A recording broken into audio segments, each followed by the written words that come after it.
Chris Sky was arrested this week, according to his own social media accounts, which cite a personal direct attack against him from the deep state as the reason for his incarceration. Now, Toronto police, meanwhile, they say that Chris, he was brought in and charged with uttering threats with the intent to cause death or bodily harm, but they've yet to specify who exactly it was that Chris was threatening. So what exactly is going on here, and why does the Canadian government want Chris Sky to go away forever? Well, just to find out all this and more, you're going to want to stay tuned to this episode of Famous News. Chris Sky, his real name is Chris Sakosha, and you probably remember him best as being one of the most outspoken people about COVID and, the government taking advantage to lock us down and take away our independence. Well, recently, Chris has reinserted himself back into the public discourse by announcing his candidacy for Mayor of Toronto, and he did so at one of the ongoing freedom rallies he began participating in during lockdown. Now, of course, there were bound to be a few bumps along the road. I mean, you can't find his name on any ballot. And, Monday afternoon, Chris, he sent out one of his charismatic selfie videos in which he announced he was being forced to turn himself in to be arrested on the 27th and charged for the 73rd time. Now, of course, being a man looking to run for office, well, he used this situation as further PR, and he encouraged his followers to vote for him, and he posted additional videos as he drove to and arrived at Toronto Police Services 53rd Division, in particular pointing out how he was willing to go through all of this, and he pointed out that he was willing to go through all of this in the hopes of benefiting the city's younger population. Now, Chris had allegedly told his fans to arrive at the police station as he turned himself in at around 7 a.m. on Monday, but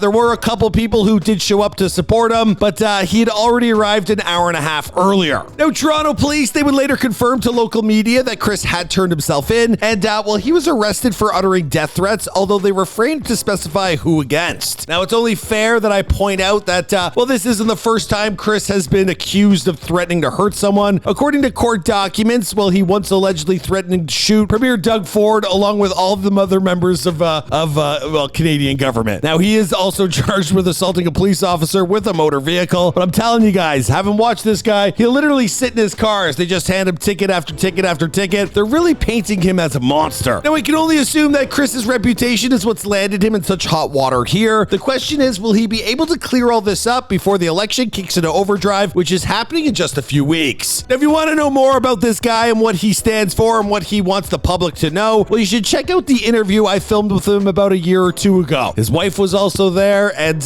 we're actually kind of friends. We're gonna have a barbecue, and it's not bad to know people in high places. Even if he's not the Toronto mayor, at least he's a man who stands for something, and he's speaking out like most people won't. Anyways, guys, that's my update on everything going on with Chris Sky, or Chris S, or Chris Sakosha. Anyway, let me know what you guys think in the comments down below, and I'll see you guys in another video. Now, Jeffree Star is one of the original YouTube beauty gurus who built a career and reputation through his Jeffree Star Cosmetics makeup brand, as well as being one of the most outspoken and drama-filled content creators on the internet. Well, back in 2021, Jeffree sold his massive Beverly Hills mansion, swapping it out for a 500-acre yak ranch out in Wyoming. Now, he's clearly looking to live a quieter life away from Los Angeles, but you know how the old saying goes. We don't always get what we want. And Jeffree, he learned that the hard way when he was recently swatted on a live stream. Now, who called the po-po on Jeffree? To find out the full scoop on everything going on with Jeffree Star, stay tuned to this episode of Famous News. Now, when Jeffree Star originally moved away from the city, he made it clear that he was doing so to decompress and get away from the stressful Los Angeles lifestyle. Now, for the most part, his plan has worked. That is until just last Tuesday of probably last week by the time you're seeing this video. Now, while live streaming with fans via TikTok, some of Jeffree's audience, they began to notice red and blue lights from police cars flashing across his face as he waited outside the front gate of his property. Jeffree then began to explain what was going on. Basically, someone watching his live stream, they decided to have a little fun by swatting him, but Jeffree, he was in no way amused over this turn of events. No more than just calling the cops to his place, whoever did this to Jeffree, they also told the police that shots had been fired. So the authorities, they were more on edge than usual. Now, while it's not entirely clear what the motive was behind this prank, this is far from the first time that Jeffree has earned the wrath from someone on the internet. After all, it was just back in February when the makeup artist, he came under fire for making controversial comments about trans and non-binary people, claiming to not like or agree with many of the pronouns they use. Now, unlike with that incident, this time the majority of fans, they definitely had Jeffree's back. They shamed whoever decided to do this while pointing out how swatting is not only a waste of time, it's a waste of everyone's taxpayers' dollars. I guess the bottom line appears to be that there's just no escaping the chaos-inspired lifestyle for Jeffree Star, even after moving miles and miles away from everyone else. What do you guys think? Is this going to be the last time we hear from Jeffree Star? Is he going to retire into the sunset with his mega million cosmetic empire, or will he stick around forever? I remember back in the day when he was like a wannabe influencer on MySpace and Much Music in Canada. Man, what a come up. And we've documented all this in our Before Their Famous videos.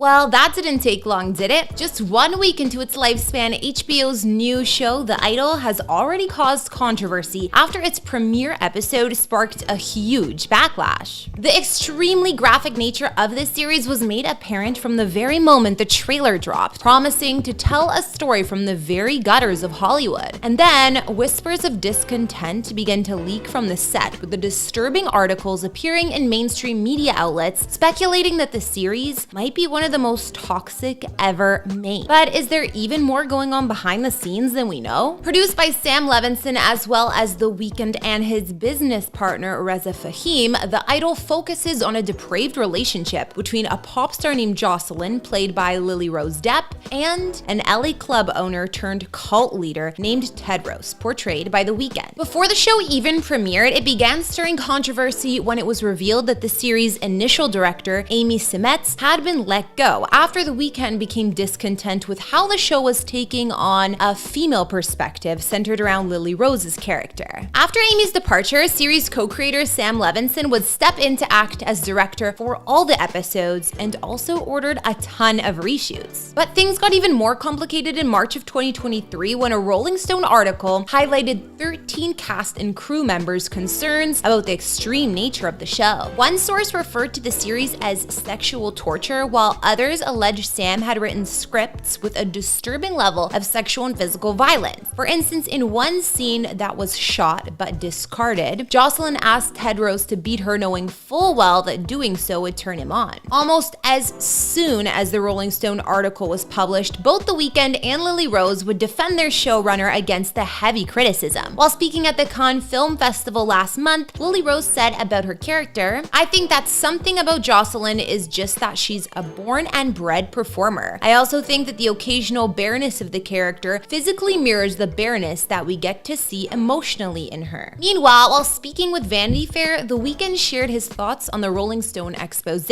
calling it ridiculous. Fast forward to today, and we know that The Idol's very first episode features an excessive and what some might call degrading amount of female nudity, as well as a disturbing scene in which Lily Rose's character, well, I can't really say. This is still a family show after all. Despite this ongoing controversy, Lily Rose remains insistent that the series was fine to film. Speaking with Entertainment Weekly, she told them that the feeling around the set was quite lighthearted. But then she went on to drop this little nugget about working with The Weeknd. Well, sometimes when Abel would get, I don't want to reveal too much about where Abel's character goes, but when he would be in full Tedros mode, sometimes I would steer clear of him. Not every series is meant to be fun for the whole family, and this is definitely one that isn't. The Idol is a purposefully provocative series, and we'll see if there's still an appetite for entertainment that's willing to push the boundaries of good taste in 2023. Something tells me there probably is, but the question is, will The Idol be the series to fill that void? All right, everyone, that's gonna bring this latest episode of Famous News to an end. I'm Kara, thanks for watching, and I'll see you all next time.